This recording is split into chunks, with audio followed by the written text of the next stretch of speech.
Yan.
Magandang gabi po sa ating pong lahat.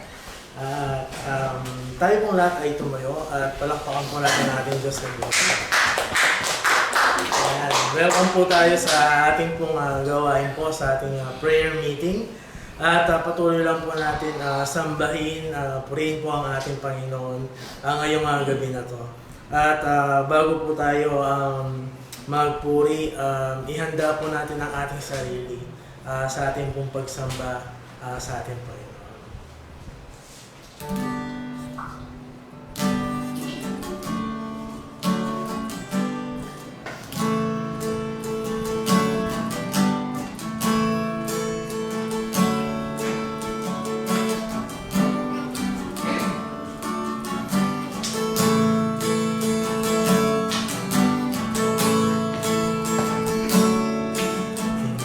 Christ alone, my hope is found. He is my life, my strength, my song, cornerstone, solid ground, filled with the fiercest drought and storm. What heights of love, what depths of peace, when fears are still and striving cease. My comforter, my all in all, here in the love of Christ I stand. Sige po, ulitin po natin. In Christ alone. Christ alone, my hope is found. He is my life, my strength, my song, His cornerstone, the solid ground, filled with the fiercest drought and storm. What heights of love, what depths of peace, when fears are few and striving cease. My comforter, all in all, here in the love of Christ I stand. Christ alone, cornerstone, we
in me, from life's first cry to final breath.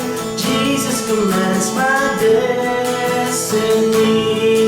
No power of hell, no scheme of man can never pluck me from this step till He returns, calls me home.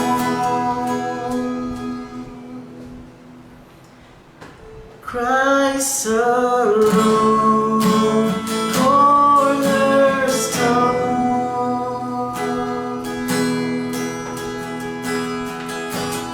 Here in the power of Christ, I'll stand. Yes, Lord, kagaya po na aming pinunta, Panginoon. Lord, Ikaw po ang siyang magiging pundasyon po ng aming pananampalataya. Sa inyo lang po, Panginoon. You are the cornerstone, Panginoon, at Ikaw po, Panginoon, ang siyang magiging sandigan po namin, Panginoon, sa lahat po ng oras. Sige po, palakpakan po natin ang ating Panginoon Diyos ng buhay. Salamat po, Panginoon. Lord, sa rest mo ng gawain na ito, Panginoon, Lord, dinadalangin po namin, Panginoon, na pagpalain mo lahat ng mga nanonood sa kanilang mga tahanan, Panginoon. Lord, hayaan niyo po na mabusog po kami, Panginoon, ng iyong mga banal na salita. At Panginoon, hayaan niyo po, Panginoon, ng iyong banal na spirito, siyang kumilos po sa bawat isa. Maraming salamat po. At Lord, in this we pray, Panginoon, in the mighty name of Jesus. And everyone will say, Amen.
Magandang gabi po sa bawat isa at sa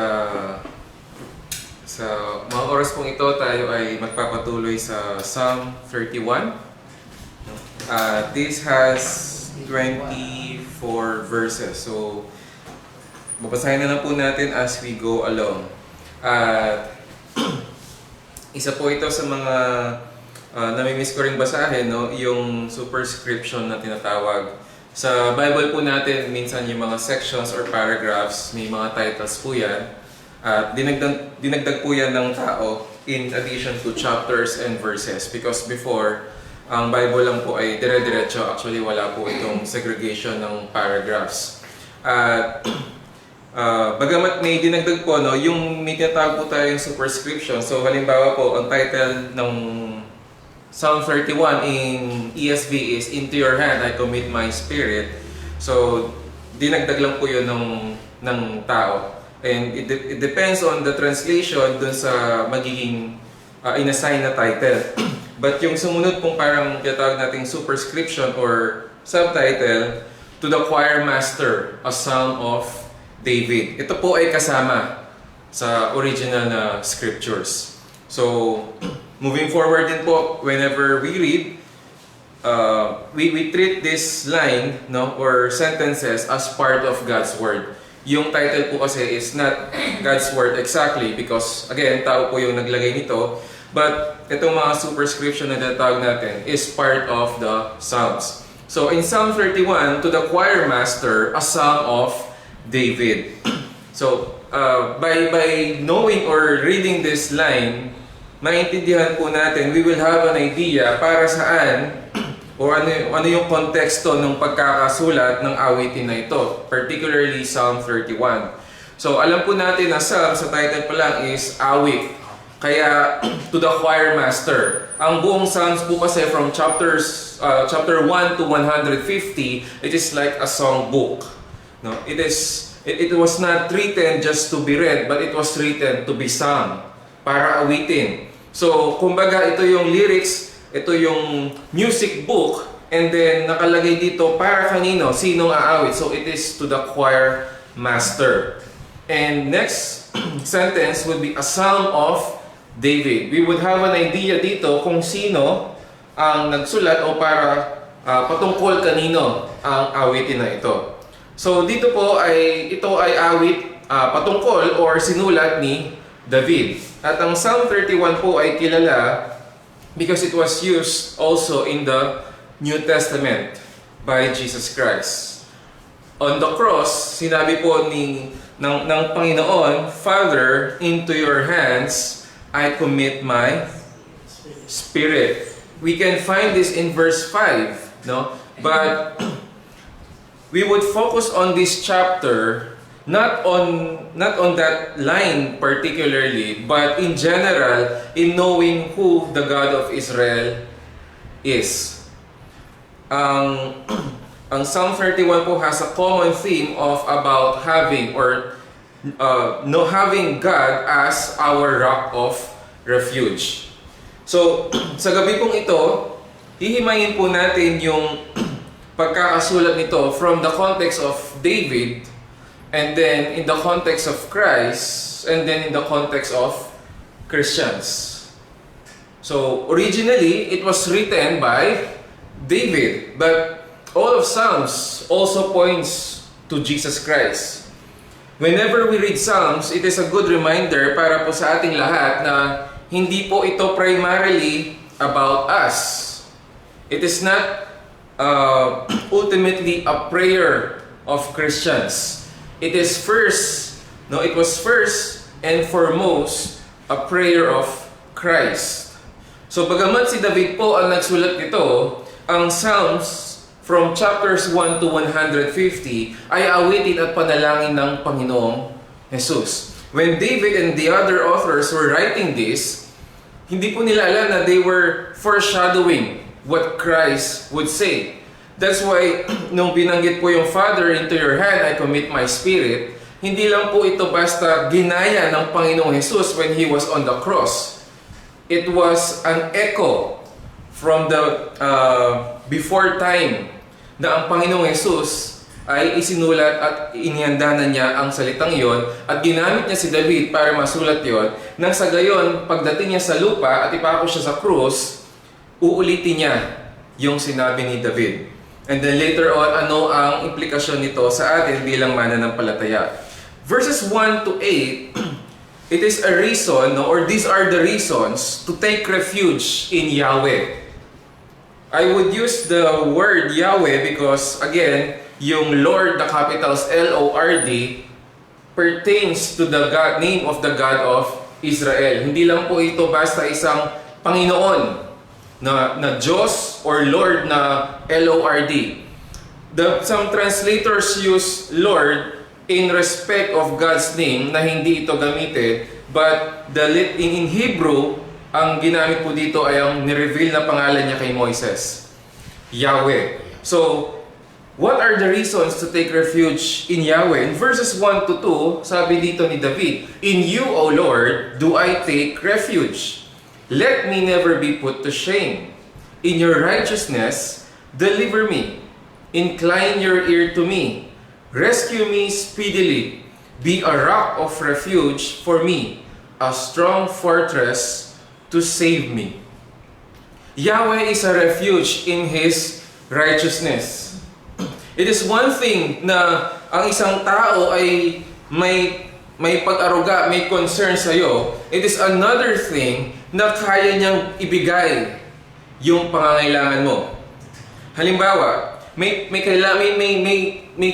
tulong tayong kinakailangan, and then we know, may kilala tayo na anumang oras no? Maglalaan siya ng panahon para sa atin. But it is also another thing na yung taong yon, although maaasahan natin na mapagkakatiwalaan, ay mabibigay niya nga yung tulong na kailangan natin. So God is not just someone who takes care of us, He is also a God who can deliver us. He is not just a loving God, He is also a powerful God. That's why David was taking refuge in the God of Israel. At ang dahilan is because, sabi niya sa verse 1, in your righteousness, deliver me. Sa iyong katuwiran, no? Sa iyong pagiging matuwid, sa iyong kabanalan, iligtas mo ako. Ano ang dahilan ni David? Bakit ito ang ginamit niyang rason? No? Pwede niyang sabihin, sa iyong pagmamahal, iligtas mo ako. Sa aking katapatan, sa aking paglilingkod, iligtas mo ako. Alam mo, Panginoon, kung ano yung mga ginawa ko para sa iyo. Pero ang factor na binanggit dito ni David is yung righteousness ni Yahweh. In your righteousness, deliver me. And that is because God had a covenant with Israel and also with David. He said that He would protect and preserve His nation. He said that He would never let His people and His chosen or anointed king na mapabayaan. And so, David was talking to God and saying, ito ang pinangako mo at ito ang panalangin ko. At naniniwala ako na gagawin mo ito sapagkat ikaw ay matapat. Ikaw ay matuwid. Verses 3 to 5, Yahweh, another reason, is a refuge for the sake of His own reputation. Verse 3, for you are my rock and my fortress. Another way to say a rock of refuge. And for your name's sake, you lead me and guide me.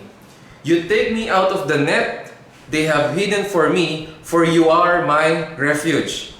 Into your hand I commit my spirit. You have redeemed me, O Lord, faithful God. For His own reputation. Kanina in God's righteousness, deliver me. Now, for the sake of your own reputation. David did not pray for the sake of my reputation as a king of Israel, for the sake of the nation, for the sake of Israel as a chosen nation. But David prayed for the sake of your own reputation. It is the same bargain na binanggit ni Moises noong sinabi ng Panginoon kay Moises, tama na tong katigasan ng ulo ng mga Israelita. Papatayin ko na silang lahat. And then Moises plead, no? Sabi niya, Panginoon, ano na lang ang sasabihin ng mga ibang bayan na nilabas mo nga sila sa Egypt, tapos mamamatay lang sila sa ilang, in the desert. Moses was concerned about God's reputation. And it's the same concern na meron si Haring David. Panginoon, sa ngalan ng inyong reputasyon, for your name's sake. At dito nakikita natin, church, na lahat ng ginagawa ng Diyos ay una at higit sa lahat para sa kanyang kaluwalhatian. Para sa kanyang kaluwalhatian. It is not first, no, about us. It is not about our reputation. Because to begin with, wala naman tayong reputasyon na dapat pangalagaan or isalba. It is God's promise and covenant. And the third reason na binanggit ni David in verses 6 to 8, Yahweh as a refuge is worthy of rejoicing. Sabi sa verse 6, I hate those who pay regard to worthless idols, but I trust in the Lord. I will rejoice and be glad in your steadfast love, because you have seen my affliction, you have known the distress of my soul, and you have not delivered me into the hand of the enemy. You have set my feet in a broad place. Kung babasahin po nating mabuti, no? Yung panalangin from verses 1 to 5 was not yet answered. It was an earnest prayer. It was a request. And yet, verses 6 to 8, he is already rejoicing. As if sinagot na ng Panginoon yung panalangin niya. Hindi ba parang nagbibilang na siya ng sisiw at hindi pa nababasag yung mga itlog? Hindi ba pinapangunahan niya ang Diyos? Wait lang, wala pa nga akong ginagawa. Malay mo, hindi ko naman gawin yan. But no, because again, ano yung rason? Bakit lumalapit si David? God's righteousness, God's own reputation. With that reasons, those reasons, David also had a reason to rejoice. Because alam niya na hindi tatalikuran ng Panginoon ang kanyang mga salita. Kung ano man yung binitawan niya ay tutuparin niya. At ang concern ng Panginoon ay ang kanyang kaluwalhatian, ang kanyang pangalan. That's why I will rejoice and be glad in your steadfast love, because you have seen my affliction, and you have not delivered me into the hand of the enemy. Ngayon, ano po ba yung itong pinagdaraanan ni David? We don't know exactly kung saang punto ng buhay niya, sa kwento ng buhay niya, patungkol itong Psalm 31. Alam natin na maraming life and death situation si Haring David. Yung mga panganib niya ay hindi po tulad ng mga problema natin ngayon. I believe, no? Wala po sa atin may death threat. Wala po sa atin ang namumuno ng isang bayan na kung saan ang kaaway mo ay yung anak mo. Nagkudita laban sa iyo. Wala po sa atin na yung kasalukuyang hari ang naghahabol sa atin. Wala sa atin na karating bayan natin ang humahanap at naghahabol sa atin para patayin tayo. David even had to go outside his kingdom and leave his throne. So hindi po natin alam kung alin dito, alin sa mga pinagdaanan ni David ang panalangin niya dito.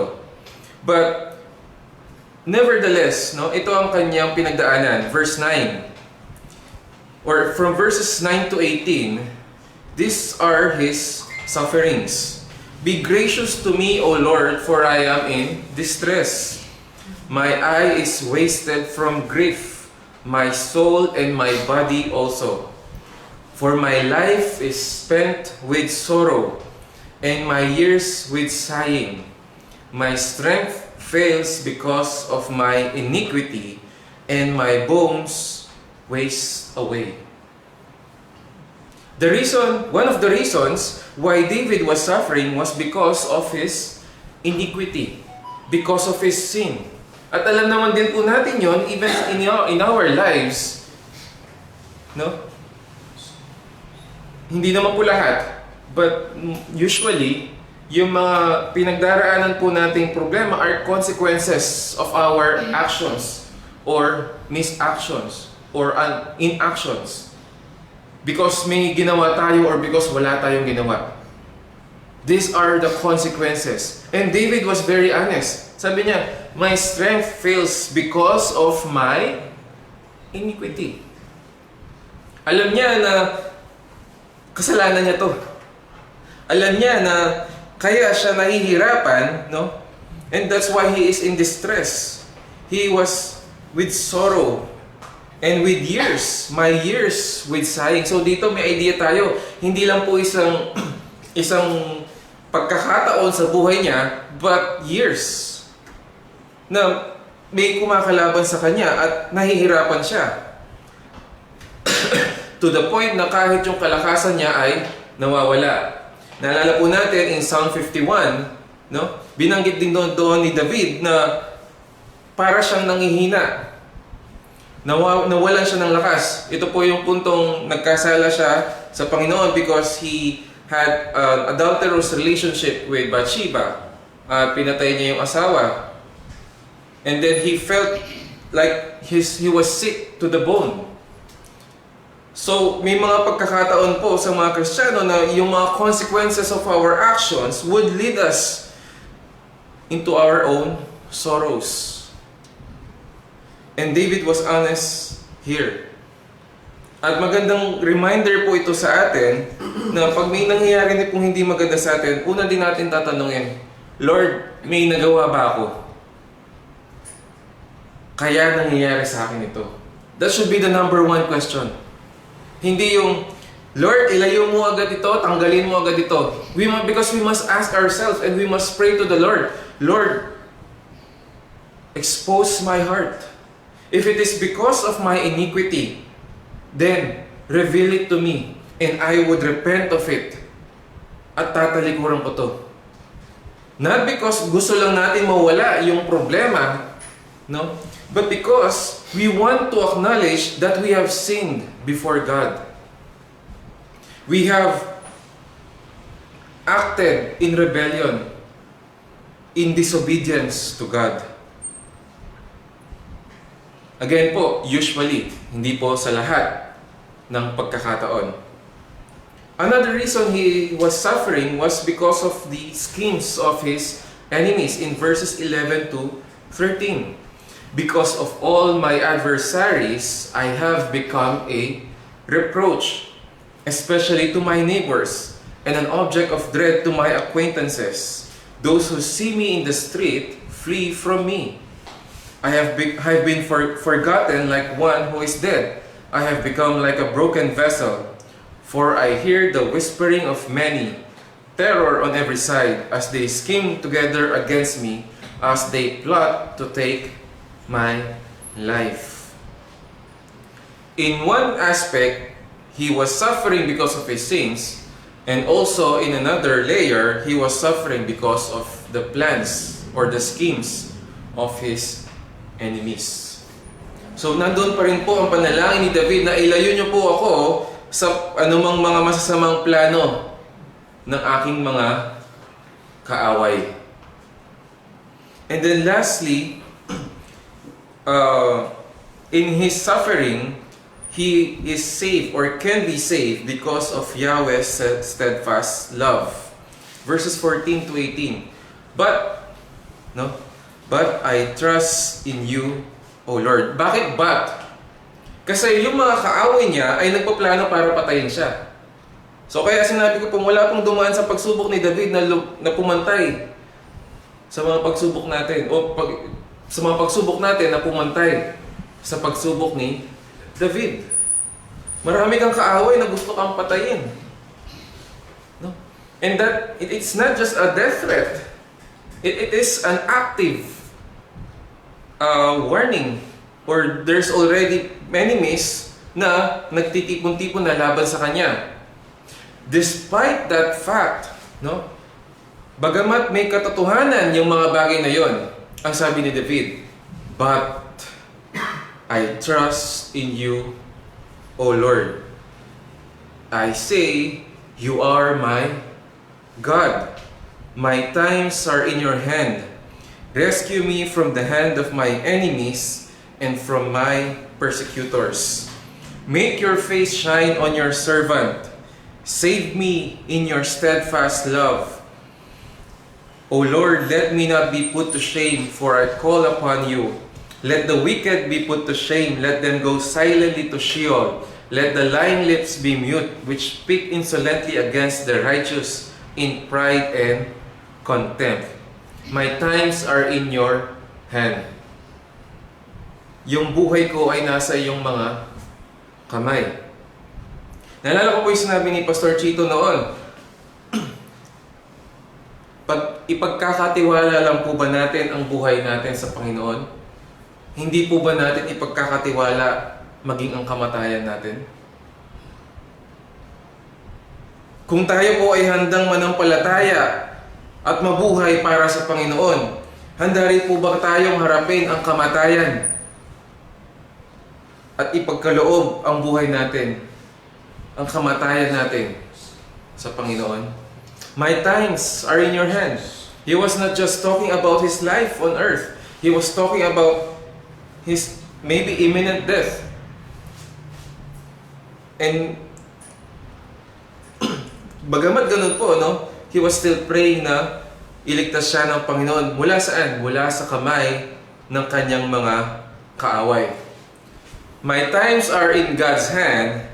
Rescue me from my enemy's hand. Kung pagpipiliin po tayo, saan po natin gusto? Sa kamay ng kaaway natin o sa kamay ng Diyos? Noong sa huling buhay po ni David, siya po ay nagkasala. Nagpasensus siya. Matanda na po siya. And ang ganda na ng kaharian ng Israel. Kaso there was pride. Nagpasensus siya kay Joab. Sabi niya, bilangin mo yung mga Israelita. Bilangin mo gano'ng karami na sasakupan natin. At pinarusahan po siya ng Diyos. Nagpadala siya ng propeta at pinapili siya sa tatlong options. Ang sagot ni David, I would rather be in the hands of God, of my God, than in the hands of my enemies. Nung sinabi niya pong I'd rather be in the hands of God, he was not saying he would be protected and he would be excused from the consequences of his sins. Ang sinasabi po doon ni David, I would rather suffer in the hands of my God because of my sins rather than in the hands of my enemies. Maganda pong maintindihan din natin na kahit nasa kamay po tayo ng Diyos, we would face the consequences of our actions or inactions. And it is still a good thing even though we would suffer as long as we are in the hands of God. Mas pipiliin po natin yun. Mas maganda po yun kaysa nasa kamay tayo ng ating mga kaaway. Bakit po?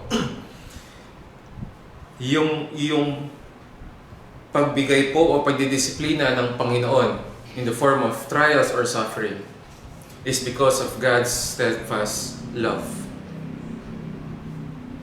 The underlying reason why God would let us suffer or face the consequences of our iniquities was because God has His steadfast love for us. Kumpara po sa mga kaaway, we would suffer in the hands of the enemies because gusto nilang puksain tayo, gusto nilang matupok tayo, gusto nilang mamatay tayo. Ngunit ang Panginoong Diyos, although we would suffer, although we would face trials, it is because of His steadfast love. Ngayon, ano naman po ang dapat na maging tugon ng mga mananampalataya ng mga Israelita when this was written? Ni David, for those who take refuge in the God of Israel. Verses 19 to 20, it is Yahweh's abundant goodness. And it is for those who take refuge in Him. Verse 19, oh, how abundant is your goodness, which you have stored up for those who fear you, and work for those who take refuge in you, in the sight of the children of mankind. In the cover of your presence, you hide them from the plots of men. You store them in your shelter from the strife of tongues. God is abundantly good. That is His innate character. And yet, He is, yung katangian po ng Panginoong yon ay hindi mararanasan ng lahat ng tao. Sapagkat sabi ni David, it is stored up para kanina, for those who fear Yahweh and for those who take refuge in Yahweh. Dalawang bagay. Bakit tayo magsisik ng refuge doon sa Diyos na kinatatakutan natin? Hindi ba lalayo tayo pag may kinatatakutan tayo? Pero bakit ang sinabi niya, the abundant goodness of Yahweh is for those who fear Him, and for those who take refuge in Him. Because that fear is not just fear or parang phobia. It is a fear knowing who God is, that He is true, that He is righteous, na kung ano man po ang karapatang para sa atin, ibibigay niya. And yet, no, again, it is because of His steadfast love that we can take refuge in Him. Dalawang bagay po na hindi magkasalungat. ang kabanalan po ng Diyos at ang pagmamahal po ng Panginoon. Hindi po ito pwedeng paghiwalayin. Magkasama po ito. We love and fear Yahweh. We love and fear God. And because of that, yung kabutihang loob po ng Diyos is not just in store for us, it is abundant for us. Ang ganda po ng mga bagay na, of course, hindi naman po consistent, no? But there are certain passages when the goodness of God, the character of God is for His followers. And it is not just for them, but abundantly for them. Sabi ng Panginoon in John, I came that they may have life and have it abundantly or bountifully. Hindi lang po tayo binigyan ng buhay ng Diyos, kundi para ma-experience, maranasan, at ma-enjoy yung kasaganaan ng buhay na yon. Kumbaga, hindi lang po niya tayo binigyan ng pagkain, kundi binigyan niya tayo ng napakarami at napakasarap na pagkain. Hindi po pipitsugin ang pagbibigay ng Panginoon. And those are again in store only for those who fear and take refuge in God. Another response would be to bless Yahweh by those who take refuge in Him. Verse 21 to 22. Blessed be the Lord, for He has wondrously shown His steadfast love to me when I was in a besieged city. I had said in my alarm, I am cut off from your sight, but you heard the voice of my pleas for mercy when I cried to you for help. Hindi lang po tayo ang pinagpapala ng Diyos, we also bless the Lord. In the same other chapters, or in Psalm, ang utos ni David sa kanyang sarili ay, bless the Lord, O my soul. Why are you downcast, O my soul? At nabanggit ko na po ito before, ang ganda lagi ng response ni David, ng mga panalangin at awitin ni David, sapagkat hindi po siya nagkukunwari. Hindi lang po siya nagpa-positive thinking. Hindi niya po ini-ignore yung mga katotohanan na nangyayari sa paligid niya. Because when he prays, isinasambit niya lahat, his emotions, his mood, yung takot niya. And yet, no, before matapos yung chapter na yon, he would always remind and he would always end in thanksgiving, in rejoicing, and even commanding his soul. Bless the Lord, O my soul. Nung binanggit niya po yun, he was downcast. Kasi the beginning of that chapter, why are you downcast, O my soul? The psalm is a beautiful pattern for us when we pray.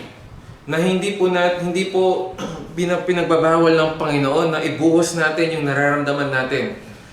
The true emotions, because gusto po yun ng Panginoon na ibuhos natin yung puso natin.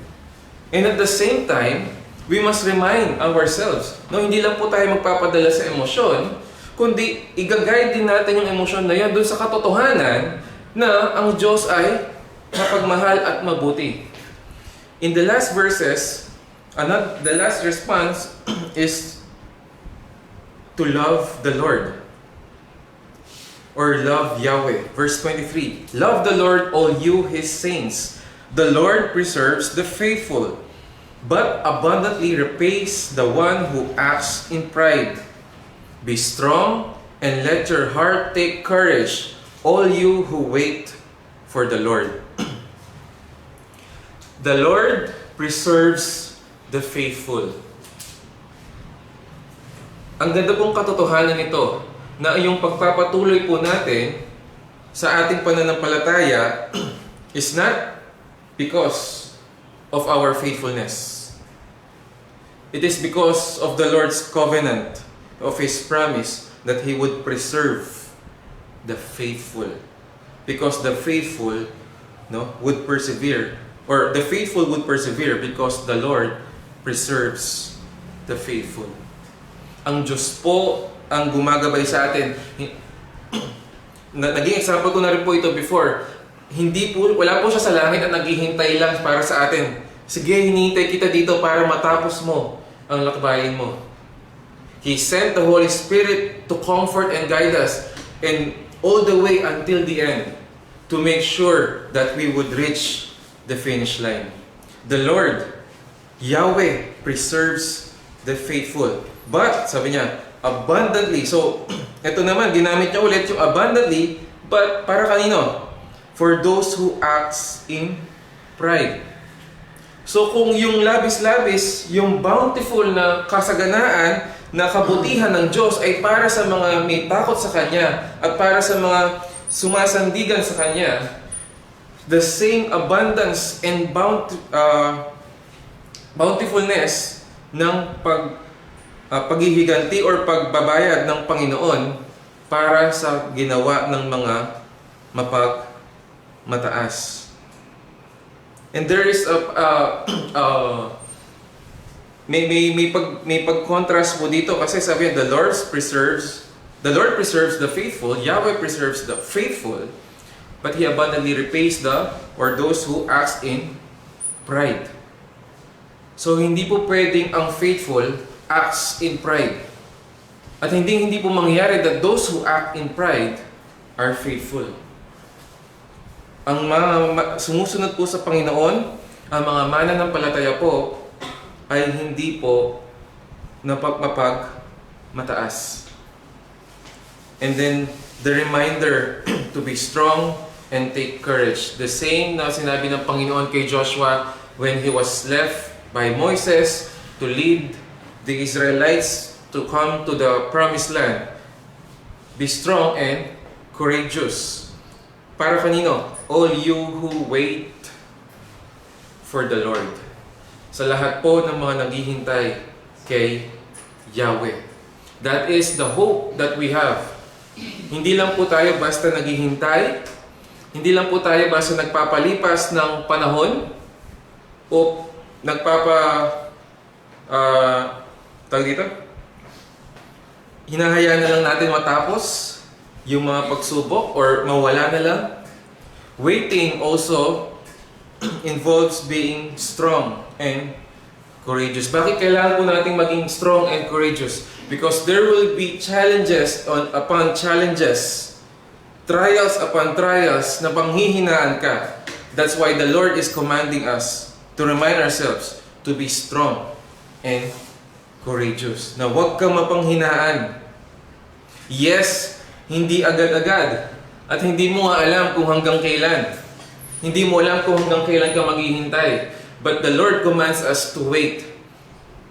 And He commands us, this is actually a command, be strong. Kung paanong inutusan niya po si Joshua, na not just to lead the Israelites, but to be strong and courageous. Because when we have to be strong and courageous, hindi lang po tayo basta nakaupo at hinahayaang magbago ang numero ng kalendaryo.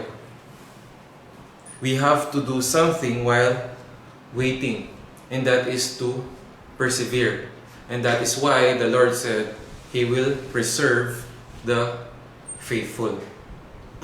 So, kanina po binanggit yung into your hands I commit my spirit. Puntahan po natin yun ngayon sa New Testament in Luke 23 verse 46. Kung saan ang Panginoon po ay nasa krus ng Kalbaryo. At alam na po natin ito. But let's still read that. Verse 46, Luke 23. Then Jesus, calling out with a loud voice, said, Father, into your hands I commit my spirit. And having said this, He breathed His last.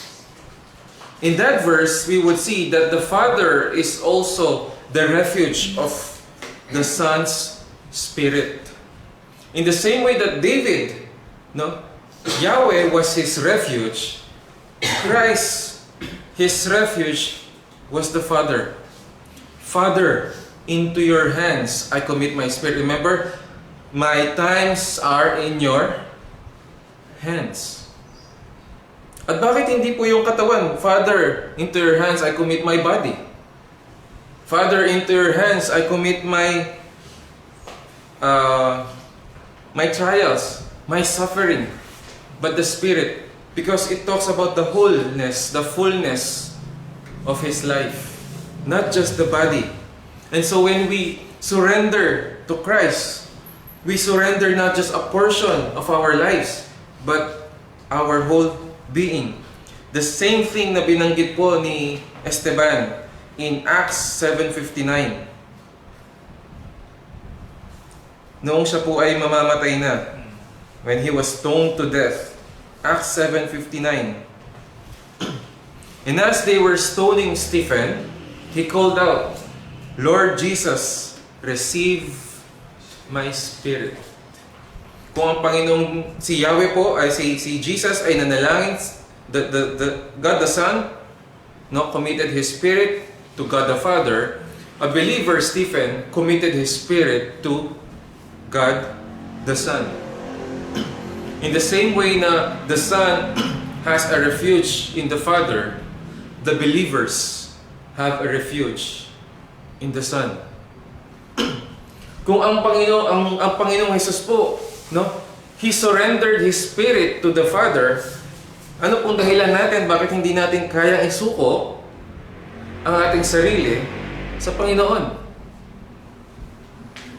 Kung ang Panginoong Jesus, His confidence